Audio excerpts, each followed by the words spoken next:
Amigos do canal BA, está no ar mais uma edição do nosso Pergunta e Resposta, sempre com o apoio da Caixa de Assistência dos Advogados do Rio Grande do Sul, Colégio Sinodal do Salvador e também, é claro, da Verbo Jurídico, aqui onde nós realizamos as gravações do nosso programa, que o telespectador já sabe, vai ao ar sempre de segunda para terça-feira, 00h30, com mais 5 reprises em horários alternativos, transmitido para 19 municípios gaúchos, além, é claro, da internet. E neste primeiro bloco é com muita satisfação que nós vamos entrevistar o desembargador Ney Widmann Neto, do Tribunal de Justiça do Rio Grande do Sul. Desembargador, primeiramente, muito obrigado por atender ao nosso convite e estar aqui conosco nos estúdios da Verbo Jurídico. Eu que agradeço, Renato. É uma satisfação participar deste renomado programa e poder, assim, prestar esclarecimentos, sobre questões jurídicas com as quais nós lidamos diariamente nos julgamentos de processos envolvendo esses temas. Pois um tema, desembargador Ney, que é muito interessante, diz respeito ao direito digital, e as redes sociais, a repercussão. É algo sempre que vem na roda de debate, seja nas faculdades, seja na sociedade em geral, enfim. E eu gostaria de saber, com a questão da lei do Marco Civil da Internet, o senhor poderia nos informar quais são as regras mais relevantes aí que esta lei trouxe para a vida dos cidadãos em geral? Muito bem, Renato. Essa é uma questão muito atual e tem repercutindo muito ainda em processos no Tribunal de Justiça, volta e meia surge algum caso de uma pessoa que demanda, através de uma ação judicial, algum pedido que decorre das publicações que são feitas nas redes sociais, Twitter, Facebook, blogs e assim por diante. Então, por isso, realmente é um tema que interessa muito, tanto sobre quais são os limites de conteúdos que podem ser postados e quais as consequências de um exagero, de uma transgressão à privacidade, à honra das pessoas, que muitas vezes são atingidas por esses tipos de publicações. Depois que essa lei entrou em vigor, a responsabilidade dos sites, dos provedores de conteúdo, ela ficou mais clara e delimitada, porque antigamente era muito comum que a pessoa que se sentisse ofendida pela publicação de algum conteúdo processasse diretamente o site, o provedor de conteúdo, como, por exemplo, o Facebook, Hoje, a nova lei nos diz que isso não é tão possível, num primeiro momento. A lei diz que tem que se processar o produtor, o criador do conteúdo, da postagem, que geralmente é uma pessoa física, é um usuário. E não há a possibilidade imediata da remoção do conteúdo. A pessoa ela tem que demandar aquele que publicou o conteúdo, eventualmente uma remoção, uma indenização. A exceção a essa regra são publicações de fotos ou de vídeos relacionados a cenas, a imagens de sexo ou nudez. Nesse caso, fica tão evidente a violação ao direito à privacidade, à intimidade, que a lei, então, permite que a pessoa que se sentir atingida, ela notifique imediatamente o site que hospeda, que publica aquelas gravações, aqueles vídeos, imagens, e que o conteúdo seja imediatamente removido, sob pena, então, desse site ter que pagar uma multa, uma indenização. Então, a nova lei ela trouxe mais clareza, quais são os limites e as responsabilidades, tanto dos sites, dos provedores, como das pessoas físicas propriamente ditas. E a Lei Geral de Proteção de Dados, desembargador Ney, o que ela trouxe aí de novo impacto nessas relações? Muito bem. Essa Lei Geral de Proteção de Dados é uma novidade, né, que uma lei que foi publicada em 2018 e ela estava com a previsão de entrar em vigor em fevereiro de 2020. Só que recentemente houve a edição de uma medida provisória que alterou um pouco a redação da lei e diferiu o período, né, de vacatio legis, e essa lei agora está prevista para entrar em vigor em agosto de 2020. Né? Então, no momento, nós ainda estamos todos estudando, conhecendo a nova lei, e tanto os órgãos públicos como as empresas que trabalham com dados pessoais, e especialmente com a internet, estão se adaptando, estão se preparando para respeitar, para cumprir essas novidades, né, que a lei nos traz.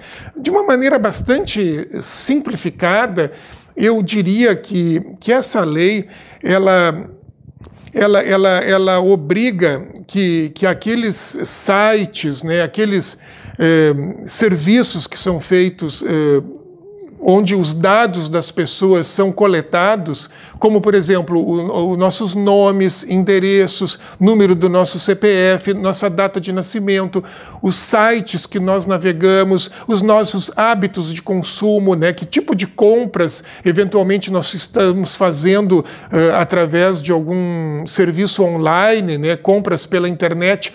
Então, todos os nossos comportamentos que podem ser rastreados, eles constituem dados que podem ter até um interesse, um valor, até um valor comercial, porque sistemas de inteligência artificial podem gerar relatórios e conclusões a partir desses dados que podem determinar o fornecimento de serviços, né, e assim por diante. Então, o que a lei determina é que nós temos que estar informados, né, se nós concordamos ou não concordamos que os nossos dados sejam usados. Né? Sempre que nós preenchemos algum cadastro, que nós acessamos algum serviço, deverá, daqui para frente, aparecer alguma espécie de mensagem, né, que nós vamos ter que dizer se nós concordamos ou não, se nós autorizamos ou não o uso dos nossos dados pessoais, né, que podem ter os usos mais variados. Né? Eles podem ser até vendidos, né? E, eventualmente, até as empresas que acessam nossos dados podem nos oferecer uma contrapartida, né? Nós podemos, eventualmente, em algum acesso, ter o acesso gratuito, se nós concordamos em disponibilizar os nossos dados. Do contrário, o acesso poderá ser cobrado, ou, eventualmente, numa compra online, nós podemos receber um desconto se nós concordamos em compartilhar os nossos dados. Isso tudo agora é algo que está sendo construído, né? Porque, como eu falei, essa lei só entrará mesmo em vigor em 2020. Para os telespectadores que estão nos acompanhando em 19 municípios, desembargador Ney, quais são os cuidados que eles devem ter na hora de postar, publicar temas nas redes sociais? Olha, essa é uma pergunta muito importante, porque justamente a falta desses cuidados é que acaba dando oportunidade para as ações judiciais, né? Muitas vezes uma pessoa que se sente ofendida com alguma postagem que foi feita, ela pode pedir no judiciário uma indenização por danos morais, por uma ofensa à sua privacidade ou à sua honra, né? Nós vimos, inclusive, num período recente de campanha eleitoral, né, que as paixões, né, de questões políticas, ideológicas, questões às vezes até envolvendo questões de gênero, né, despertam muitos sentimentos nas pessoas, e as pessoas se sentem à vontade para publicar o que pensam ou até criticar posicionamentos dos outros, né? Então, o cuidado, né, o primeiro alerta que eu faço é que as pessoas têm que ter consciência de que a internet não é uma terra de ninguém, né? É uma terra onde cada usuário tem a sua honra, a sua privacidade delimitada, né? E aquilo tudo fica documentado, fica registrado, fica armazenado em provedores de conteúdo e essas informações podem ser resgatadas, recuperadas. Inclusive, hoje, a lei permite que a pessoa que visualizou um conteúdo que ela quer documentar, que ela quer fazer uma prova, ela pode comparecer num tabelionato e pedir que o tabelião faça uma ata notarial, onde o tabelião ele tira uma imagem que nós chamamos de print screen, né, é o termo que se usa, ele imprime a imagem da tela do computador, onde aparece aquela manifestação, aquela postagem no Facebook, por exemplo, e ele certifica e dá fé de que aquele conteúdo é verdadeiro e que ele estava publicado naquele dia, em determinado horário, na internet. De modo que, se aquele conteúdo depois desaparecer, for excluído pelo usuário, não tem importância, porque houve uma ata notarial feita por um tabelião que registrou aquele momento e isso pode ser usado como prova judicial numa ação de indenização por danos morais, né? Se aquele conteúdo extrapolou, ele foi extremamente ofensivo, né, à honra de alguém. Eu mesmo já tive a oportunidade de participar de um julgamento onde, num pequeno município do Rio Grande do Sul, uma cidadã foi condenada porque ela publicou um comentário no Facebook com insinuações que o prefeito do seu município era corrupto, né? Fez uma insinuação num comentário e o prefeito a processou e ela foi condenada a pagar indenização por danos morais ao prefeito. Então, as figuras públicas, né, como os políticos, eles também têm uma honra a defender. Então, nós não podemos dizer assim, de uma maneira irresponsável, fulano é ladrão, fulano é corrupto, se nós não temos realmente provas e como sustentar aquela argumentação. Aconteceu, por exemplo, com o próprio músico, né, compositor Chico Buarque de Holanda, né, que foi muito ofendido numa época do processo de um impeachment, e ele processou as pessoas que o ofenderam pelo Facebook, né? Isso é muito normal. Desembargador, temos 1 minuto, nos informa aí o Julian Cavalli. Vi pela imprensa que o senhor é candidato a terceiro vice-presidente na administração do TJ, eleição no final do ano, na chapa liderada pelo desembargador Voltaire. Pois é verdade, né? Foi uma novidade para mim esse convite, né, que me foi endereçado para participar de um grupo, né, que se apresenta agora para as eleições em dezembro, né, a administração do tribunal para o próximo biênio. Eu me senti muito honrado, né, com esse convite e eu espero estar à altura desse desafio, né, porque o propósito sempre é somar, é contribuir para uma boa administração pública. Muito obrigado mais uma vez, desembargador Ney Widmann Neto, pela sua gentileza de estar conosco aqui no programa Pergunta e Resposta. Prazer foi todo meu, fico à disposição. E nós retornaremos logo após o intervalo comercial.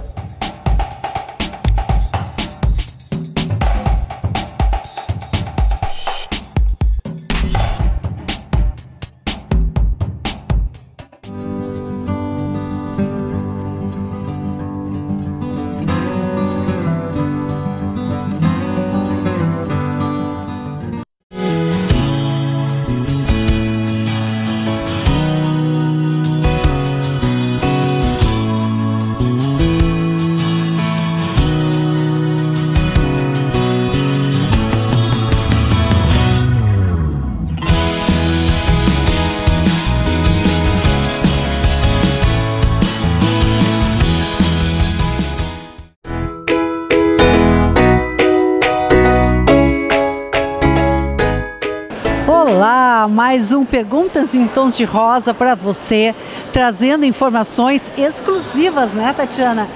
Só aqui você descortina conhecimento, bate-papo e alto astral. E a pauta de hoje, Tatiana? Eu amo a pauta de hoje, sorriso e beleza. Chancelando o nosso programa, sempre Agência de Arte. Se você quer comunicação com resultado, chama a arte. E, como sempre, nos acompanhando, a trilha musical ao vivo com o artista Wanderson. Para desenvolver este tema, está conosco a doutora Sônia Grigoletti. Queres apresentar, Tatiana? Com certeza, minha colega querida, extremamente competente, especialista em dentística como eu. Ela é membro da Sociedade Brasileira de Estética, poucos são no Rio Grande do Sul, então são pouquíssimos, né, Sônia? E hoje a gente vai falar um assunto que em alguns outros programas eu já falei, mas nós temos novidades chegando. Principais mixólogos do mundo colocam que a beleza ela é formada por um tripé: brilho nos olhos, postura, ombros eretos e o claro, a luz, os dentes brancos. Doutora Sônia, eu lhe pergunto, para ter beleza é preciso ter um sorriso bonito e saudável? Com certeza, o sorriso ilumina a pessoa, ilumina a alma da pessoa e o sorriso é que tu enxerga, quando vai ver uma pessoa é o sorriso que tu enxerga, então é muito importante um sorriso bonito. É que muita gente não fazia clareamento em outros tempos, porque assim, doutora, não vou deixar de tomar o meu cafezinho, doutora, o meu vinho à noite, não vou deixar de tomar o meu vinho. Não é? Não, e aí fumam, não vou deixar de fumar, então não faz clareamento. Assim, deixar por outros motivos, né? O vinho é saudável, o cafezinho também é, fumar não é saudável, mas não queriam fazer porque era limitado, não podia antes fazer. Mas as últimas pesquisas científicas mostram que o dente não é tão poroso assim, então durante o clareamento a pessoa não precisa mais fazer a dieta branca. Essa é a dica. Para aqueles que não querem, né, largar o seu vinho, o seu cafezinho, agora é hora de fazer seus dentes mais claros. Doutora Sônia, me diga, que procedimentos são mais requisitados no seu consultório? Clareamento dentário, alinhamento de dentes. As pessoas têm os dentes alinhados, não querem... Claro, primeira opção é aparelho ortodôntico, sempre. Mas as pessoas, doutora, já coloquei aparelho, não quero colocar de novo, doutora. Eu quero uma forma mais rápida de alinhar meus dentes. Então, eles procuram, para alinhar os dentes, espaço entre os dentes também, né? Há dentes com malformidades, dentes conoides. Podia falar um pouquinho mais dessas novas resinas, do teu trabalho com resina, facetas de resina? Bom, as facetas de resina, realmente eu gosto muito de fazer, tenho muita paciência. O bom de um trabalho, uma transformação de sorriso em resina, é que tu pode fazer em uma única consulta, entendeu? Claro que primeiro você faz o planejamento e no momento que tem planejamento, aí você já pode confeccionar em uma consulta essa transformação de sorriso. E a resina, ela não precisa desgastar o dente, exceto em dentes escurecidos por canal tratado, aí é outro tipo, não é? Mas na maioria dos casos a resina não há necessidade de desgaste, só acrescenta-se resina e é muito parecida com o dente, o trabalho fica muito estético, fica muito bonito. Antes de encerrar, um agradecimento, né? Sim, a gente está aqui, a Clery, que é uma das proprietárias da Taverna do Molino, aqui no Shopping Moinhos, no 3º andar. Chopp Café é uma delícia, o café é maravilhoso e pode tomar café enquanto estiver clareando os dentes. Bom, vamos tomar um café em sua homenagem, prometendo voltar em seguida e pedindo para encerrar, Julian, já estou encerrando, Julian, que a doutora Sônia leia a nossa poesia digital da semana, por favor. Bom, com licença, cadê meus óculos aqui? Tem que pôr os óculos, senão, né? Fale com o seu espelho e jamais se deixe dominar pelas paixões. Muito bom. Com esse clima super descontraído, a gente está encerrando o Perguntas em Tons de Rosa. Muitíssimo obrigado, doutor, e obrigado pelas suas informações quentinhas de um congresso. Tchau.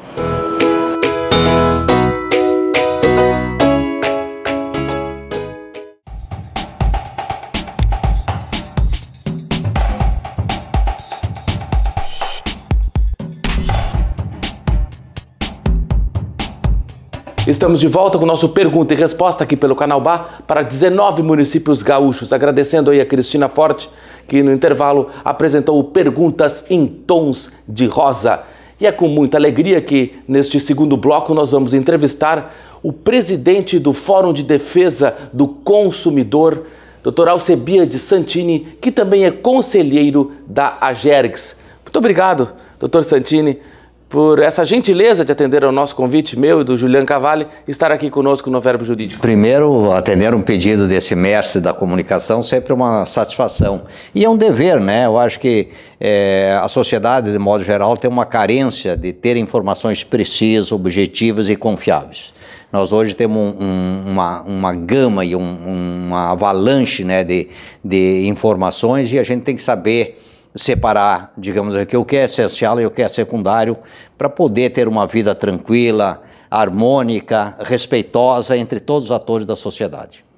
Doutor Santini, no que se refere aos direitos do consumidor, o cidadão que está nos acompanhando aí no interior do estado e em Porto Alegre, quais são os principais erros que, infelizmente, a cidadania comete quando vai buscar os seus direitos? Primeiro, eu sempre digo o seguinte, o cidadão, e nós podemos fazer uma retrospectiva ao tempo, nós temos hoje um Código de Defesa do Consumidor que surgiu lá na década de 1990, como uma das leis talvez mais atualizada e mais conceituada e respeitada no mundo, não só no Brasil. No Brasil,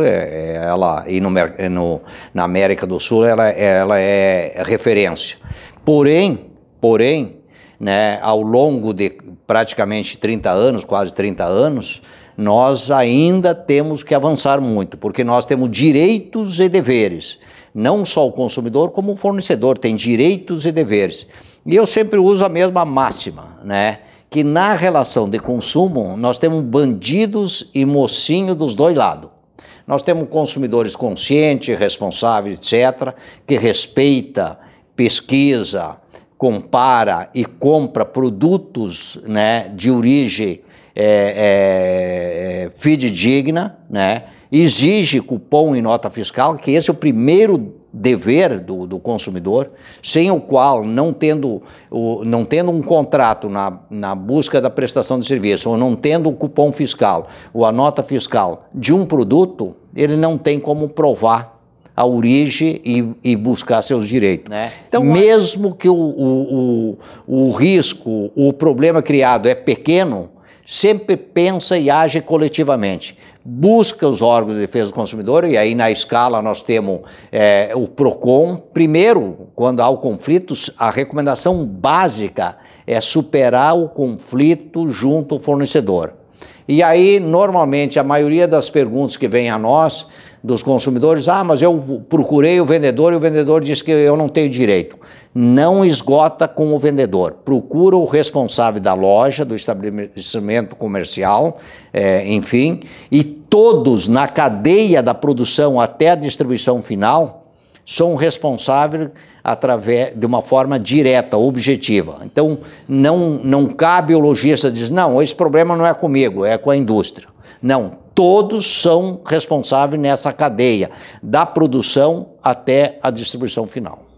As compras online hoje em dia está na moda muito, né? Mas quais são os cuidados que o telespectador deve ter na hora de comprar algo pela internet? Aliás, é uma inovação e é uma facilitação sem retorno, né? E a tendência é aumentar, é só pegar os números de transações comerciais que é feito através de compra online. O consumidor tem que ter alguns cuidados importantíssimos, né? Primeiro, conferir o site. Verificar se o fornecedor tem CNPJ, tem endereço fixo, isso é muito importante. Fazer uma pesquisa nos órgãos de defesa do consumidor, Ministério da Justiça, principalmente Delegacia do Consumidor, Polícia Federal e PROCON, se não existe denúncia. Outra, verificar a opinião de alguém, que sempre tem no site, a opinião de quem já comprou. Regra número 0, não acredita em oferta milagrosa, principalmente em site. Sai correndo, desconfia e investiga e denuncia. Mesmo que você identificou uma falha e não comprou, não teve prejuízo, denuncia, porque tu está ajudando a coletividade. Quando essa compra é feita oriunda de um site do exterior, Bom, os cuidados são os mesmos, né? Normalmente, esse site, ele tem uma representação em outros países, né? Uma representação física, uma representação. Se não tiver, cuidado redobrado. Mas a consulta que foi dada há poucos minutos atrás vale também para o site internacional.